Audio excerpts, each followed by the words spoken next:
Hey guys, welcome back to the channel. Today we're diving into the unmistakable signs that God showed us that we were the people for each other. We think we have some powerful things that God has shown us, and we hope that we can share these things and that you can see them in your relationships too. What's up? If you're new here, we're Dre Bre Smith. We've been together for 7 years, waited for marriage for 4, and now married for 3. We started Relationship Restored to help individuals like you find and create happy, healthy relationships. If you love the content we're sharing, don't forget to subscribe to our channel and join our Relationship Restored community by visiting relationshiprestored.com/community. Today we're answering a great question that somebody wrote into us, and it was, what are the signs that God gave us to know that we were the people for each other?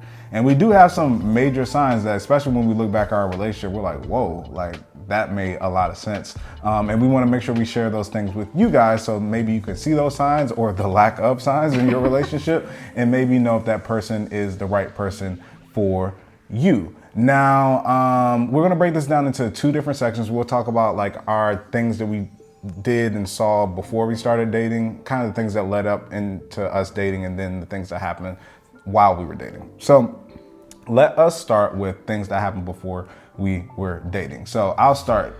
Most of you guys know that Bre and I both waited for marriage together in our relationship. That's part of our story. That's part of our journey. If you don't know, now you know.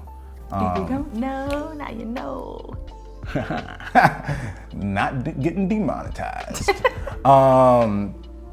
And one of the biggest things was that decision. So I want to break down what was the thing that, led me to that decision that I feel like was a sign from God to be like, okay, tighten up, bruh. It's about that time. So basically, I think it's important to note that it takes time, I think, to have a commitment and truly be committed to that commitment, I guess. Because I had made this decision a while ago that I wanted to wait, and I had made a decision that I was ready for a wife and to have a life partner probably a year before I even actually waited for marriage. But I think it's important to understand that there's a difference between saying something and being super intentional about it. And it takes time to have this idea in your head to finally get to the point to where you're like, okay, this is what I'm actually gonna do. I think some people think that like we made a decision and then it was just like a switch, like boom, this is what we're doing. But I realized that I wanted a wife and I was ready for somebody serious at a very young age. I was maybe 22 at the time. But I knew that this is what I wanted. But I had this motto that Rhonda and Abby would tell you about it, because I talk about it. I used to talk about it at work all the time. I used to always, sure. Anytime you do things God's way, it always ends up working out better than you imagined? No, that's true. And that's one of my things. But no, when I was single, you didn't know me at this time. I had this motto that I'm ready for dinner. But until dinner comes, there's nothing wrong with me snacking a little bit. Oh, I remember that. So I used to always be like, I'm snacking. So I used to mess with all these different women saying like, I'm ready for dinner, but I ain't found dinner yet. So I'm just snacking to just, keep my appetite, going until dinner comes. But when dinner comes, I don't need a snack no more. But guess what happens if you had too many snacks? You're too full to eat dinner. So I was at a point to where it was at the end of 2016, I think. 2016 or 2017. We started dating in 20. I don't know, one of those years. 17. And I was like, I remember having relations with a young lady and being at a point to where after we were done, it was just like, I didn't even like her enough to like stay over. I kind of was like, so yeah, you need to bounce. And I had that feeling like, this is not me. And this is not who I am. This is not the type of person I am. And it also made me think like, if I really want to find a wife, is this the way to do it? And this had happened multiple times to where I was doing things with different women and still having the same feeling. It was finally that last time where I was just like, yeah, this is getting old and I'm kind of done with this. And if I really want to find a wife, when I look back at my life and I do things the way God said to do it, it always turns out to be better for me.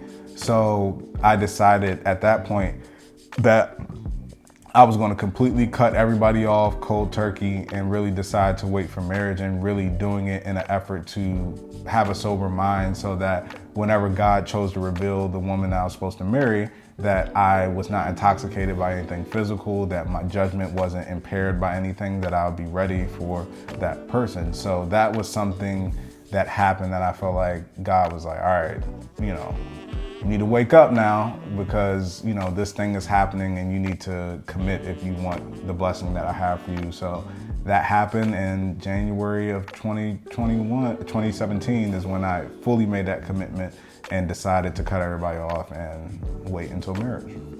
Now, context before the next thing that you're about to say, which is when I text you.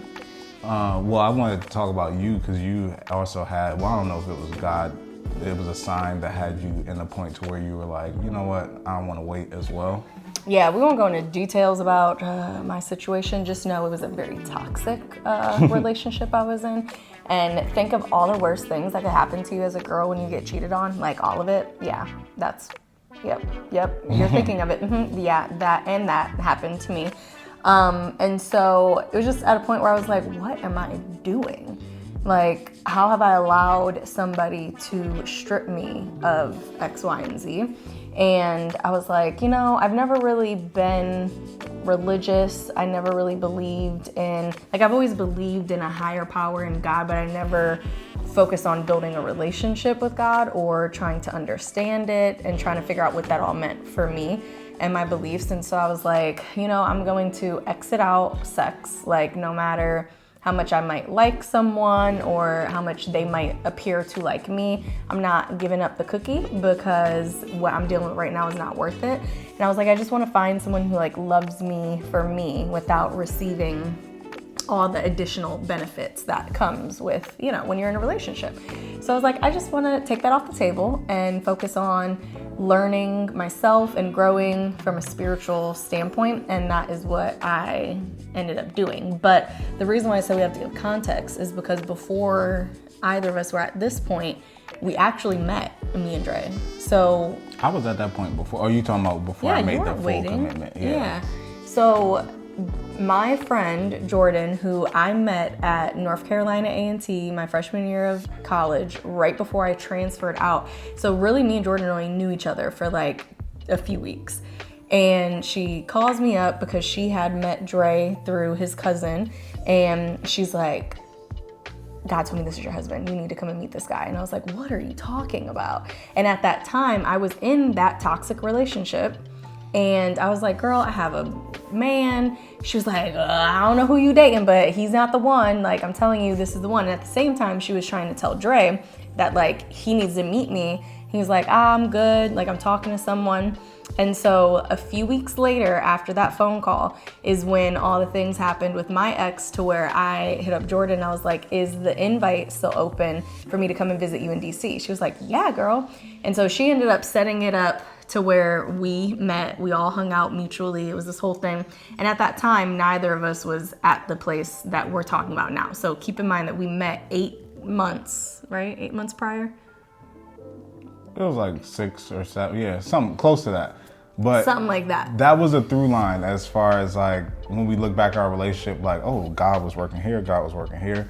Because the thing is that Jordan, it was a through line, especially in her life, especially early on, as far as that connection with God and opening herself up to that possibility of hearing him and praying and things of that nature, even prior to us being together. But I feel like that weekend was important, mainly because I wasn't interested in her. Not that I thought she was attractive, but I wasn't interested in her because I was talking to somebody else at the time. But then I remember meeting her and I was like, I have never met anybody like this person before. This is just such an interesting thing. I've never met a person like it. And I did not expect to like her as much as I did, just as a person, not even just on some attractiveness type thing, just as a person. I was like, I really liked her. And then we just went our separate ways. She went back to Cleveland. I was here in DC. Obviously the thing didn't end up working out with the girl. So then we fast forward to the reconnection element. So this is really when I was like, God was in the kitchen all right, I got something for you. So I've told this story before, but at this point I was waiting for marriage. I went down to my school, James Madison University, JMU, go Dukes, for a for a career fair. It was in March. And I remember going, and there was a girl there that I used to frequently do things with, and she was there getting her master's. And didn't hit her up, but we ended up running into each other on campus. And like clockwork, whenever I was back on campus, we would do it. And she hit me up at like 1 a.m. and was like, hey, what you doing? Come over. And I was like, nah, I can't. And I was like, I am waiting for marriage. And I was like, I'm not having sex. And she was like, are you doing that for Lent? And I was like, no. And then she made some convincing arguments, but I finally said no.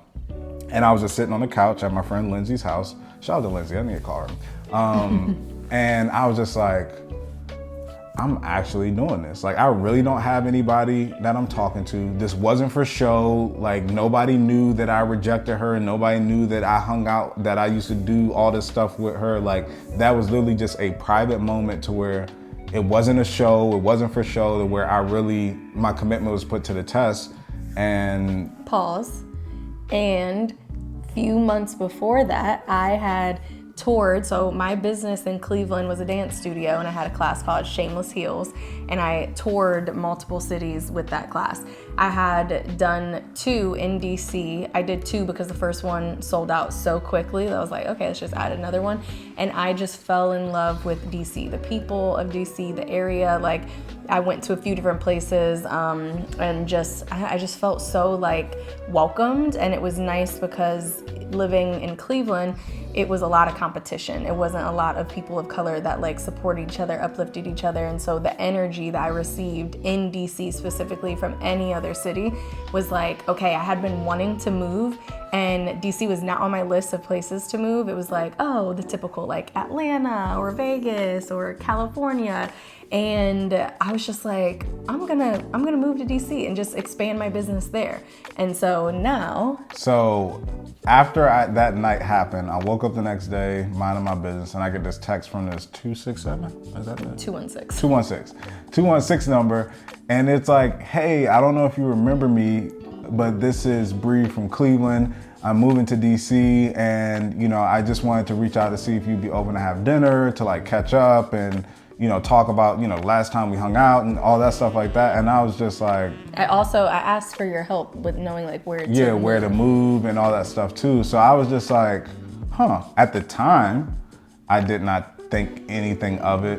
But he now almost said no too. Well, yeah, because it was a situation with that. But it was like, when we look back at the relationship now, it's like, oh wow, like the moment that I really was faced with the opportunity to go back on my commitment that I made to God, when I passed that test, the very next day, my future wife texted me. I didn't know she was my future wife at the time, but she texted me and asked to hang out and said that she was moving to DC. So not only did she hit me up and want to connect, she's actually moving to the city that I actually live. So that was crazy. And then in that moment too, up to us meeting, it was interesting because I remember talking to my friend Remy, and I was telling her about Bre and all that, and she was like, what does she look like? And I was like, that's a good question. And I was just like, she has curly hair, she's like lighter skin, but I always remember my mom telling me when she met my stepdad, who they've been married for over a decade now, is that when somebody asked her what my stepdad looked like, she like couldn't really, like, it was just like she had to think like, oh, what does he look like? And that was almost like recognizing that you saw something deeper than just their appearance. It was more like, I kind of like this person just because I like this person.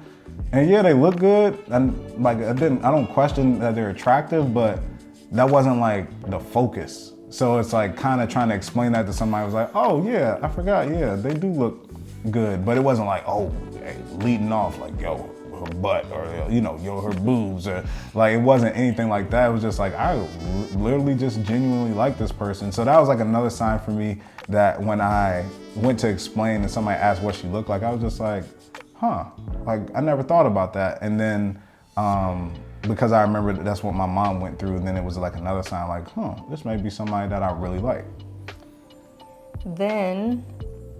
So now we go into the point to where we had our first date. She cried. The whole date. But the thing that was so interesting about her is that she was just so transparent, which was nice. Like, she was so open.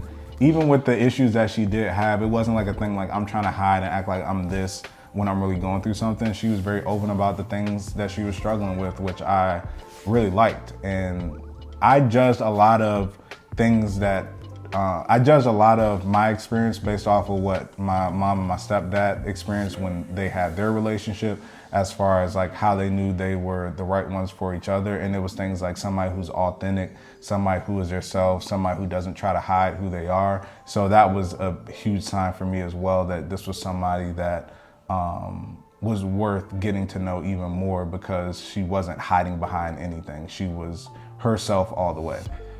So I think after that, the next thing we did was the conference, right? Yes. So our first date was very interesting. It wasn't really a first date, but like our first time together. Bre was still living in Cleveland at the time, and I was in DC. But thanks to Jordan, that through line through it all, we went to a prophetic conference. That was like a 2 or 3 day conference in Grace Covenant. At Grace Covenant in Chantilly, Virginia. Now, the thing about this trip also is that this is the same trip where I did the worst thing you could tell a woman, is that I need to tell you something, but I can only tell you once you get here in person. So I didn't at this time tell her that I was waiting for marriage at the time. I didn't know that she was waiting either, but I told her that I needed to tell her something, and we couldn't do it until we got in person. So I waited until she got here. So there are two things that were really, I think, God aligned in this. So number one is that when she first got there, I was going through all these things. We were talking about relationship, what that would look like, how we wanted to operate. And then I was saving the best thing for last, which was really that I was waiting for marriage. But a sign for me, and probably for both of us, was that before I had even said it to her, she had said it to me. And mind you, at this time, I did not know that this girl was waiting for marriage. She was an NBA dancer. Not waiting for marriage. Well, that she was waiting to have sex, really until engagement. Yeah. But mind you, this girl was teaching like sexy heel classes. She was like an NBA dancer. Like, so it was very like, you know, outside looking in, like, oh, this is a very sexual person. I don't know how this is going to go over. But the fact that my biggest thing was that I wanted to tell her I was waiting to have sex, that before I even said that, she told me that she was waiting essentially until she found the person that she wanted to spend the rest of her life with, before I even said it. That was me, another sign. I was like, yo, I don't know what you're trying to tell me, God, but that night was such a cute night. It was crazy. I was like, what? So that was another sign. Because I was afraid to tell him that because of the exact same reason. I was like, he's about to look at me like, girl, you be doing these sexy dance classes and like, you ain't, nah, what you talking about? And I thought that he just would assume that that would come with the package. And I was like, how's he gonna feel when I tell him that he can't have sex with me? So I was kind of like this. And then his face, he was like, and I'm like, what?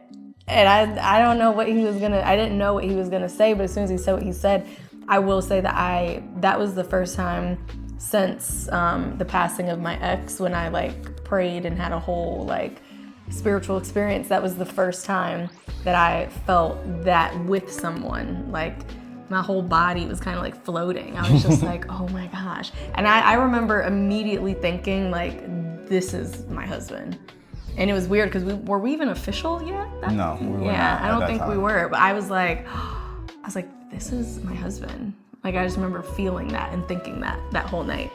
And then, like she said, that was an amazing night. But then we went into the conference, which you can only imagine at a prophetic conference, what some of the things that we heard. But you have the highlight of that essentially. Yeah, so I remember I came back to Dre because they had this like breakout session. It was actually pretty strange because it was like people talking in tongues, and like I don't know how to talk in tongues, but like they were just it was weird. It was uncomfortable. But essentially what I received in my little group breakout, one of the women like was prophesying over me and was like, your husband is here, like he is in this room. And I was just sitting there like, wait a minute. And I was like, I'm looking around like, wait, where's Dre? Like I need him to hear this so he don't think I'm crazy. And there was a few things that she had said like that ended up coming to fruition. Like she mentioned something about that we were gonna start a business together. Like we were gonna live a very joint life before marriage. And We ended up launching a business before we got married and all types of stuff. And I didn't really think back to that. But then we kept this box of like keepsake stuff. And so we actually have our like name tags that said Dre and Bre that we saved with like the date and all the things, which is crazy because when we went back through, remember, that's how we kind of like talked about it again. We were going through, I switched boxes and I was like, oh, I kept these. And it was just nice because it was like, I was reminded of like, wow, that person said those things to me. And at the time, you know, I did receive it, but it's different when like you're on the tail end of it happening and then you're like, that is crazy that actually happened. It's pretty nuts. It is. And that was one of the main things that led up. And then for us, it was just a lot of different experiences along the way, probably too many to even name, probably too many for us to even remember, that, you know, constant confirmation that this was the person that we're supposed to be with. And one of the things, a few things for me that I can highlight that was different with her than it was with anybody else was, one is that when disagreements came or hard times came, typically with other people, I would just want to cut it off. For some reason with her, I wanted to figure it out. So that was something new for me, that I hadn't experienced with anybody else before. And it was less about them or me, I guess, necessarily, or I guess less about me, but more about the type of person that they were and their alignment with who I wanted to be with and probably where I was at that time. And Bre was just different in that way. Also, I think we talked about it in a previous video, but there was an inflection point to where we really had a hard time. It was around like moving, and I had to know like if Bre really trusted me, you know, to lead us in our relationship. And that was a pivotal moment in our relationship that, you know, allowed me to see that even if she doesn't understand something, that she knows if I like am very adamant about something, that I have our best interests at heart.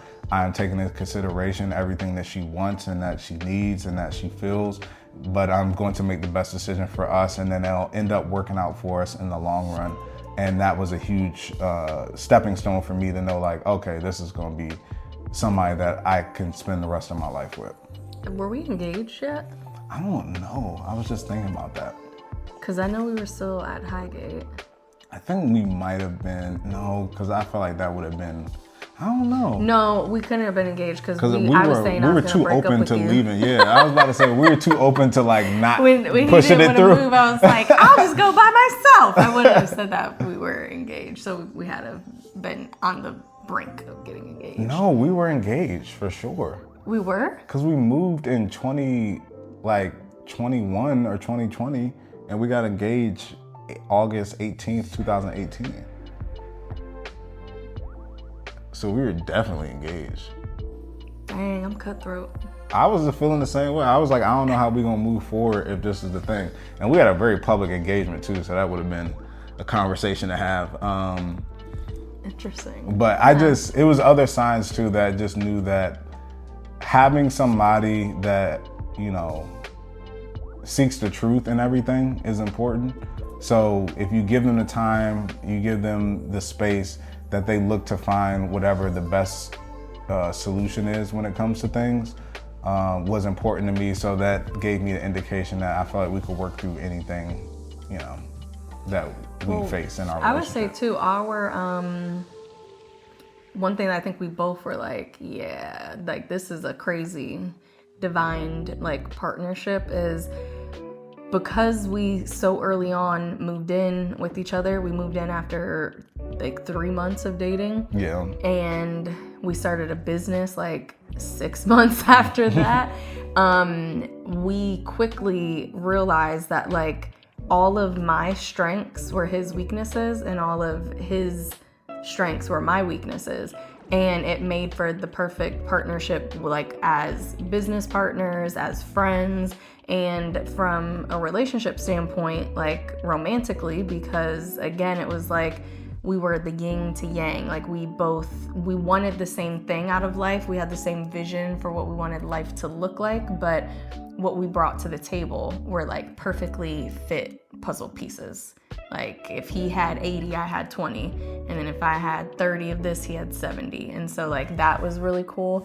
It was like, this is kind of crazy. Like I couldn't go into business with a better person. Like, this is actually clutch. Like, everything I don't like, you love. That's great. Like, and vice versa. It's like, this is awesome. No, that is true. Is that the business allowed us balance, and it also gave us our hardest test in the beginning to know if we could, withstand other things in our relationship. Like, literally, as Bre said, we moved in together 3 months in, started a business 6 months in, and we're sharing finances from that point. And this is before engagement or anything. So it was like we were fully in it from the beginning. And I feel like we dealt with a lot of the tough things that people sometimes maybe don't even go through until like year 6 or year 7 of their marriage. We dealt with that like early on in our relationship. And I think that helped us for the better. And then there's other signs from a business standpoint to where even we were doing things like this YouTube channel when it was worth the wait and we were about to quit, but then 4 people came up to me like when I was out the day we were talking about quitting and was like, I love your channel so much. Oh my gosh, I love you and your wife. And that made us continue to do this. So who knows if we would even be doing what we're doing now if we didn't continue that on that journey. And then that next month when we put out videos, we were at like 2,000 subscribers for a whole year. And then we jumped from like 2,000 to 15,000 in like 1 month after those people came up to me and we decided to keep going.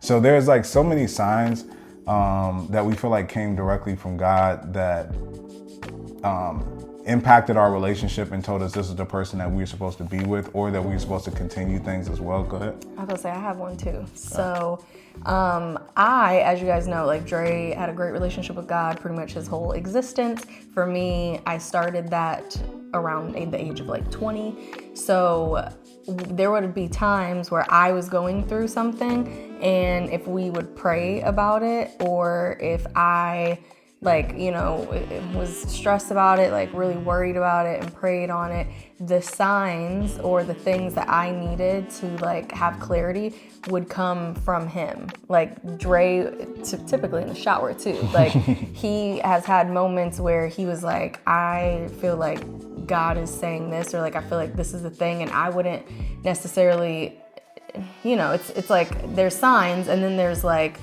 moments where you can choose to believe or not. And there were instances where it's like, okay, we're gonna go on that. And then what ended up happening because of us doing that was like mind blowing, where we were like, wait, what? I'm gonna give one example. Because we have a lot of examples of these actually. Like I do feel that like spiritually you are my person because of the way that like God works in that, where it's like there's no one I trust more than you. So it's like sometimes it coming through you to me is the best delivery.